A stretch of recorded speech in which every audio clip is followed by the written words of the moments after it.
Well, it was daylight when we boarded the USS Billy Mitchell was the one we was on. Now that had room for 9,000 troops, so you know it's a pretty good sized ship. But the Queen was a lot bigger, you know that. We would have held up 10 or 12,000 troops. And it didn't need a convoy. It was fast enough on its own. It could outrun the torpedoes. So next morning, it was in with our whole group of ships there that evening until next morning. We got up. Of course, we were out on the waterways when we woke up, and she was long gone. In fact, when we got over to England, she was over there unloaded and ready to come back again. She just went back and forth. So what was the trip across the Atlantic like? Well, that took 10 days of traveling time. Convoy, you know, you zigzag, and you couldn't see how many was in your group.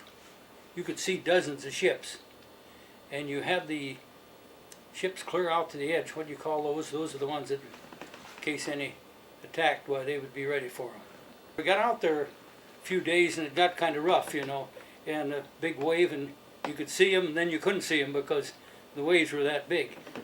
Well, I loved it on board ship. It didn't bother me any, but you were in F-hold, and the only thing lower than we were was our groceries. And in other words, we were below the water line.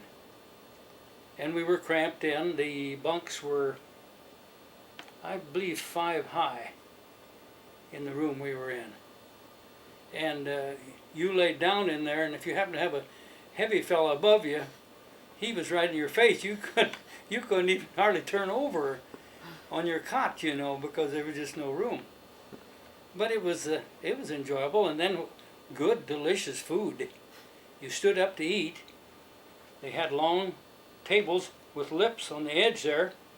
I didn't quite understand that, but I did when I got out there and the water got rough because most of the guys got sick. And I know it got so bad that there was only 3 of us that were on our feet. The others were all sick, and myself and 2 others. And when you went up to eat, you had plenty of elbow room because none of these other guys were eating. They were still sick.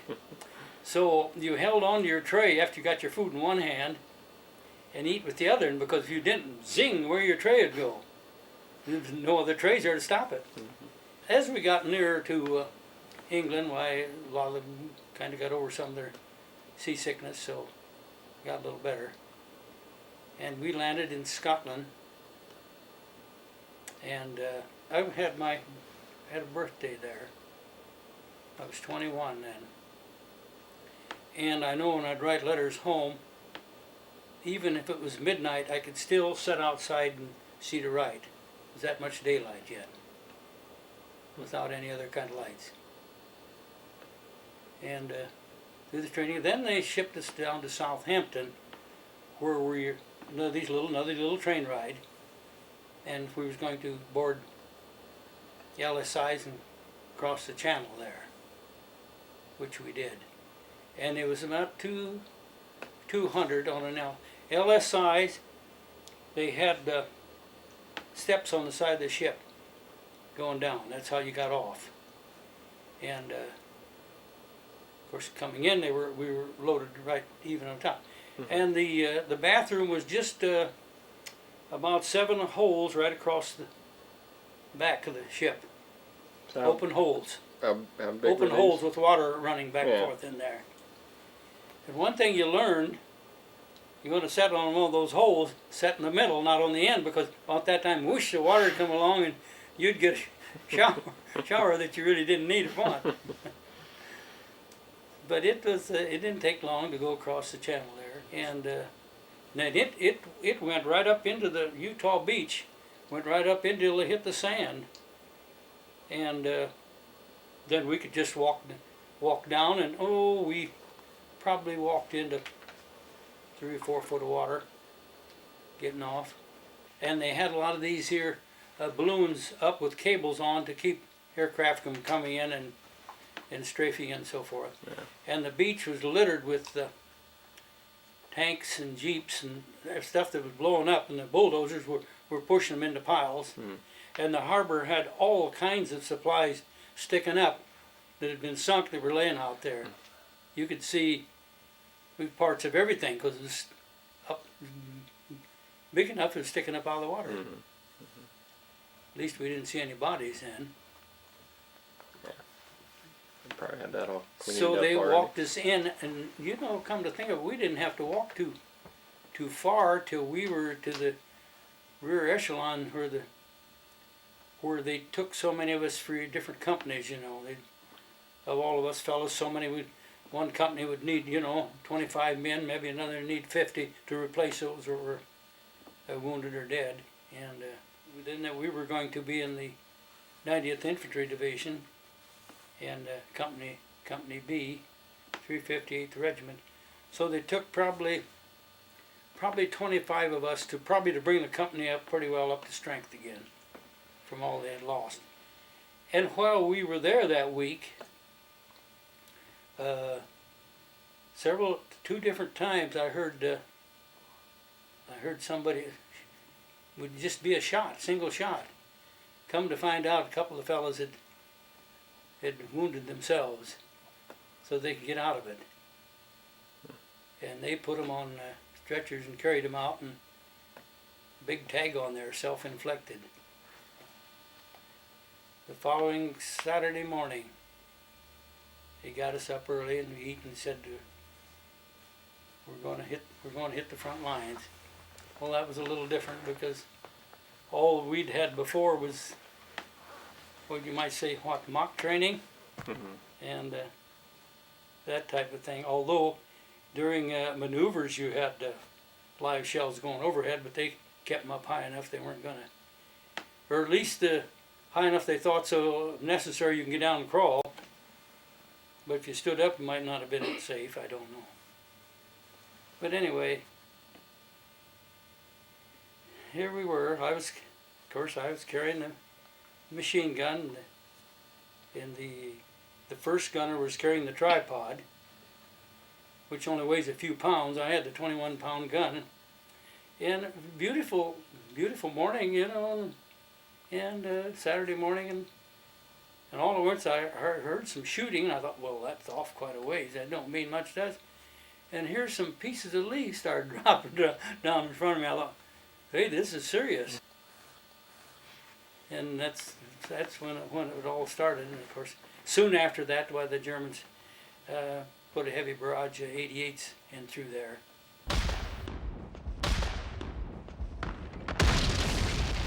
And this was a wooded area. And when a shell like they were using hit a tree, you'd have a tree burst, and it just sprayed shrapnel. And I remember two hits weren't too far from us. 13 of our fellows got wounded just in two shells that come over and hit trees. I don't know how serious some of them were. Well, yes, I do, because right around the corner from us, somebody hollered medic, and he come up there, and I said, well, and I said, what's around the corner? And he went around there, and he was just back a minute later, and he says, well, he said, he's dead. I can't see anything. What happened to him? So then we knew we were in trouble. We come down to an open area. Well, that didn't look too good because the Germans were, you might say, had that circle around 3/4 of the way. We had a little river to cross, and can't remember the name of it.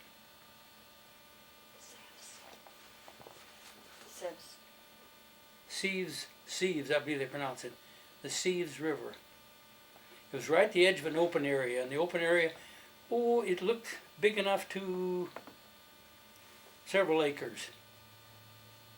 And every so often they'd be hedgerows, and people that don't know what hedgerows are, they're mounds of dirt that are built up, and they're several feet wide, and they're probably 3 or 4 foot high, and then there's trees growing in them, and some of those trees are pretty big already.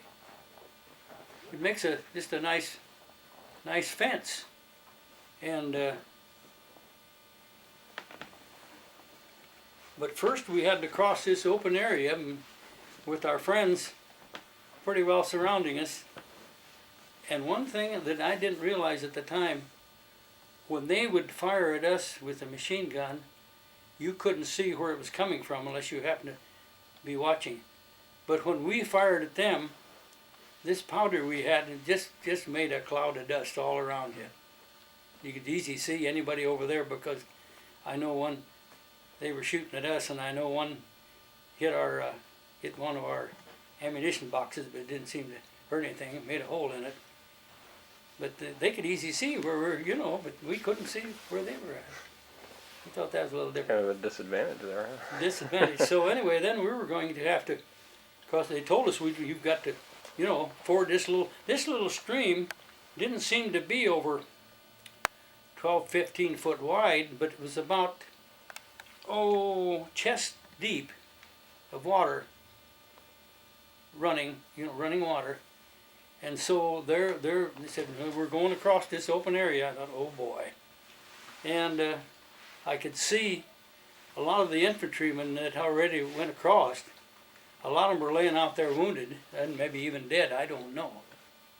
And of course, you could hear them, besides all the gun, the racket from the guns, also you could hear them screaming, because a lot of them were dead or dying, or both, and that's quite a sight.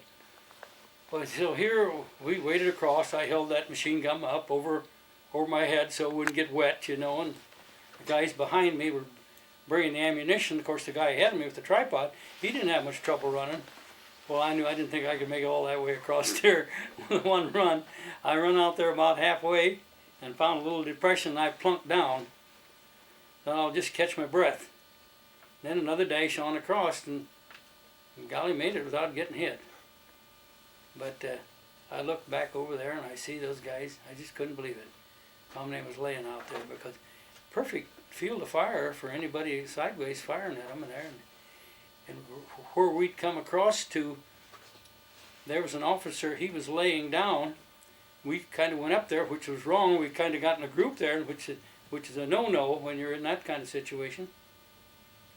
And he said, well, he'd been hit. And he said, well, roll me over and see if that bullet went all the way through. And I don't remember now whether it did or not. And he said, what you guys all stand around for? He said, there, the enemy's up there. Get it going up there. I remember there was a couple of prisoners there that the first boys over must have captured. Because they told me, they said he said, well, this don't seem right. He's not even a German. He's a Polish boy. He got drafted into the German army.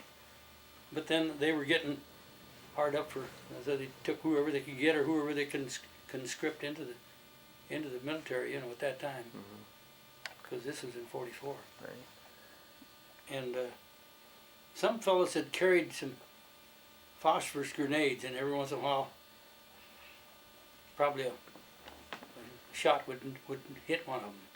They just, of course, I imagine that would, and they probably got burnt pretty bad, I imagine. Must have the way they screamed. Once in a while you can think of that, and all those guys that are laying out there, awful lot of them.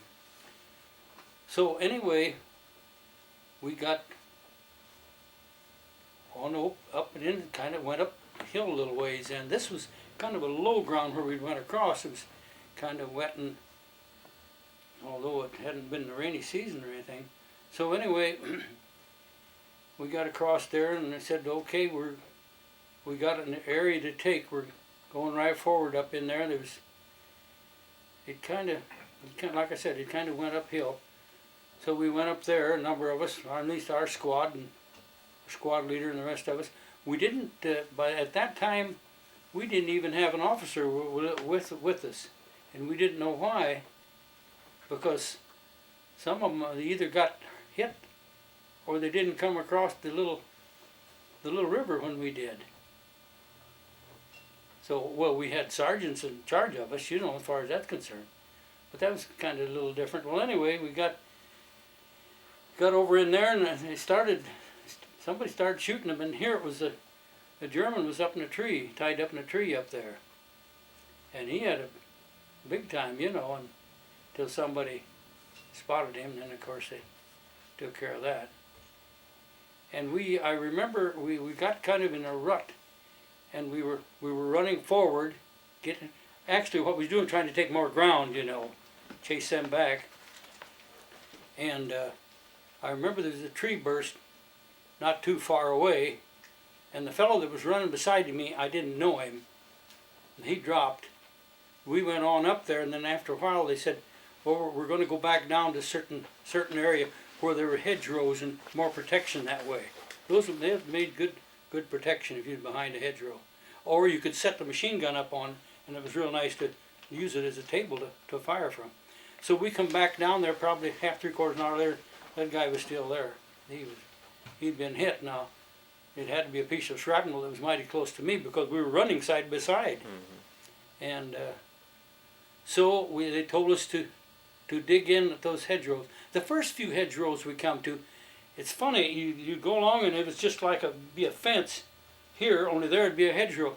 Now maybe they'd just be a couple acres, or maybe it'd be a bigger area than that. But the rest of the area was open for farming, see? So, but I didn't know how I was going to get over through these hedgerows, and one guy said, well, don't go think you're going to crawl over, because it takes too long. They got that spot lined up, and you're going to shoot you. So I learned to act like I took the gun this way, machine gun this way, and I'd act like I was throwing it, and that was enough of a pull, and I just went right over on my face, and at least I got over there in the gun line. We didn't get shot at, so that worked out pretty good. So then finally we got up so far, and they said, well, we're going to have to dig in. This is getting toward evening. We got tanks coming. So we just dug in right beside the hedgerow. Beautiful place there. We're protected from above, you might say, and also from straight ahead. Well, the help didn't come, and that night it got. You could see all those people firing, and every fifth bullet was a tracer. Well, in the sky at night, it just lights it up. Goes out about so far, and then it gradually goes down. And then the Germans had the beautiful shell. We called them screaming meanies. They screamed more than they did any other harm, I think, to scare you, I think, as much as anything. And you could hear those planes coming over, and you'd think, boy, that'd scare you. Well, after it got dark, I know we were right up next to this hedgerow, which we had dug in there. We could get down in there if need to be. Here we heard tanks, but they weren't ours. They were German Tiger tanks. So anyway, this tank was coming up. We thought, well, if it comes right on across, we're in trouble. But he just comes so close to us, and he kept firing pretty well point blank into our section. They told us to stay there. They said, well, we didn't get the tanks through today, but the planes will come in as soon as the first daylight and take care of the Germans. Of course, they'd have to be pretty careful because we were right. How are you going to hit one and not the other one? But so that was a very scary night. Then I remember several times in the night. Then it was a little quiet. You'd hear something, and the guys were trigger happy, and they'd shoot. And come to find out in the morning, it was a cow or horse got killed, wandered up there too close. Because after all, this is farming land here. As soon as daylight, the Germans kept shelling us with 88s. We had no other support that we thought we were going to have. But we didn't know it. During the night, a bunch of our fellows had went back, and after it got dark, went back across the stream. Went back, and we didn't know that. They told us to stay, and we stayed up there. And so they kind of got us in one, probably several acres. They kind of got us, you might say, just gathered together in there because, we were running low on ammunition and everything else. Nobody could get across to bring anything to us, or at least they didn't. And I know they kept squeezing us down till, well, there was over 100 of us left yet in this. This was a hedgerow that was on both sides and the front here. And we were dug in right next to them. We were in there, and we had a lieutenant colonel with us, and they kept putting shells in, and all at once the loudspeaker set up not too far away, and the German in perfect English: "You might as well surrender because we've got you surrounded, and we'll just keep throwing shells in here till there won't be any of you left." Well, we didn't know what was going to happen then. We had no idea. We had no authority for anything like that, and a fella over on away from us, over at the other side there, held up something white, and I don't have any idea who he was. Well, right behind us here, a German pops up with one of their Schmeisers machine gun, and one of the guys over there shot him. We had no authority. Nobody had any authority to do anything. Well, then, about the next 3 or 4 minutes, they put a lot more shells in there, and got a lot of fellas. I know at one time there was three fellas had a nice big hole dug, and there was 3 of them in it, and one shell lit right in the middle of them. And they just kept getting it. Then the lieutenant colonel said, "That's it. We can't get out of here without any help." So then that's a quiet, peaceful Sunday morning, 23rd of July, 1944, on Sunday morning. And I remember I had a .45. I dug down and buried it in the dirt underneath the bottom of our foxhole, and we took the firing pin out of our machine gun, buried that. I remember that. And then they marched us on back through the lines. The Germans did. We hadn't had any breakfast, and we was getting hungry then. It was about dinner time, and they marched us quite a little ways back, and they let us stop once at a little building, and it had 3 of these great big wine vats or barrels in it. They let us take off our metal helmets, and of course we'd use them for everything anyway, and fill them up with. It must have been a wine, but it was not intoxicating. It must have, I don't know what you call it. Very good. Anyway, we're thirsty anyway, so we made. Or like a cider or something. It seemed like it probably was something or other. So we kept on going back, maybe another mile, and here the Germans had a kitchen. They were feeding their fellas. They invited us to eat with them. I think if I remember right, it was just soup, but at least it's better than what we had, which was nothing. And by the way, before we got back there, this German guard was running alongside me. All at once he started pointing and saying something, and gee, when he frothed, and I thought, oh boy, what's going to happen now? I had a trench knife strapped to my right here, because lots of times you could use it if you were laying down. You could get it pretty easy, and he just cut the straps and took it. At least I didn't have any problem. I thought I was going to, but didn't. So anyway, they kept us. We stayed in an apple orchard, which was, well, the apples were small because this was in July, but they were green.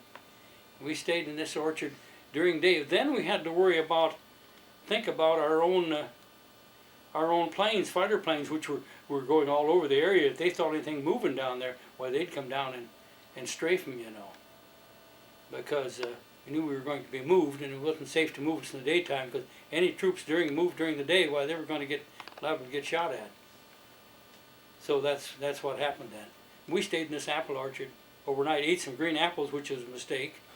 We were hungry. Most of us had a little problem with that then. And all at once here we heard a plane, and here it was he come in sideways, and we were right out here. He kept firing until he hit the truck, and if he'd have kept on firing, he'd have got us if we weren't behind apple trees. And then he peeled off and went away. But set the truck on fire, and whoever was on it, of course, I'm sure got killed. As soon as it got dark, they brought in some old trucks. I know the one we rode in was an old Ford truck, beat up pretty bad, but they'd probably taken them from the French, and going to start moving us to another camp. At least we didn't have to walk so much anymore then with these old buses, because they just had blackout lights on them then, what you call blackout lights.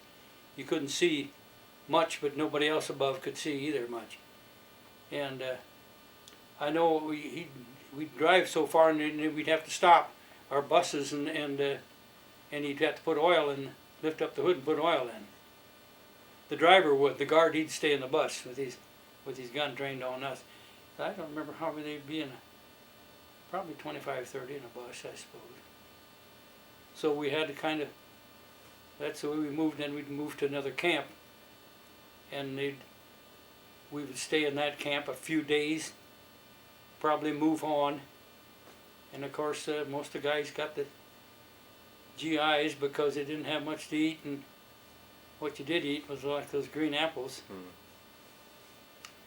Because the first big camp that we come to there, I couldn't believe it. We walked in there after we got out of these buses, and there was people there probably from every country the Germans had been in and taken them prisoners. Because I remember there were Turks that had the turbans wrapped around their heads, and some that were, well, I didn't know what they were. They looked like Japanese or Chinese. They looked like it. They were yellow skinned. I don't know what they were. They were all kind of, but we didn't stay there very long. We stayed there just long enough that, a little later that morning, I remember, a couple of guys got the dysentery. Well, it was a little ways till they had a latrine dug, but they had open latrine that he'd used, and you could see fellows running. They thought they could make it, and they couldn't make it. They had an accident before they got there, and I don't remember that what we did for eating during that time, because we had very little till we rode into Paris and lined up at the boxcars, and then they give a loaf of bread for each of us, because we didn't know how long we'd be on there, and a can of bully beef for every two fellows. Oh, that's what it was. A loaf of bread for two fellows and a can of bully beef for two. But this was July and hot. And once you open that can of meat, you were going to have to get rid of it. So what we do is go together to eat that can of bully beef. But water was concerned, because once they locked you in those boxcars, they didn't open them till evening. Then they would set in 1 bucket of water. And you were supposed to, and with probably 50 of us in there. So crowded, you could not all sit down at one time. Took up too much room. So a lot of them had to stand part of the time. Unless they were clear out of it and sick, and then they were laying in the middle of the floor and living in their own excrement then. And we had one little hole in the corner. It was about 12 by 12 with a couple strands of barbed wire across it. And those that could, we had these empty cans by then we could use for toilet facilities. And you passed it over, and the guy the nearest to that little hole, little window, but he could dump it out. Hand you the can back. And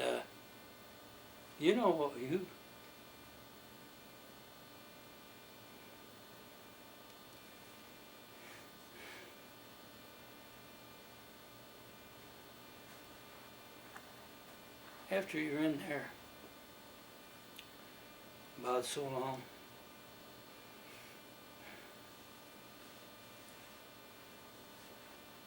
if you could sit down a little and went to get up, you had to get up real slow.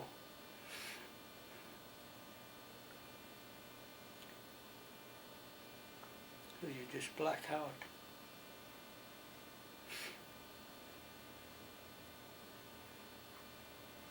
Well, anyway, it wouldn't have been quite so bad, but it was so hot, and like I say, the train would go, and maybe you'd sit on the sidings for quite a while, because if anything, their troop trains or anything wanted to go through, you were secondary, and they just set you on the siding. And if they'd come in and our planes that happened to see those boxcars and strafe them, they weren't going to open up the cars and let you out. You were just in there. Because we passed stations where bodies were ranked up like cardwood because they had went through, and you know, 50 caliber bullet go through that wood just like through paper. But we were fortunate, we didn't get strafed. Very fortunate. So, but the first, we went from Paris to Alsace-Lorraine, which is Trier. That's the between France and Germany. And we got out of the boxcars then. I remember it was raining and we were just so thirsty, and we had these cans which we used for everything, and we went. It was land where there was there in France where there was a lot of vineyards, very hilly country. So we walked uphill. We kind of went around, seemed like a big hill. Got pretty well up the top up there, and there was a building where we was going to stay, and it was raining. And the guys started catching this water to drink, and of course it wasn't very good water. And besides that, all the sparrows and birds had rested up on the roof anyway, you know. And fortunately, I still had my little bottle of those pills that purify water.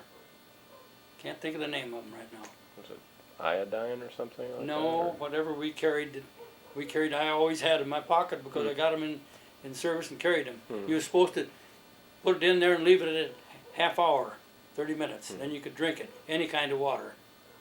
Supposedly kill anything that was in it. It probably tastes like iodine. I don't remember. When you're thirsty, you don't worry about that. But such a mess of sick fellas. They were sick on both ends at the same time.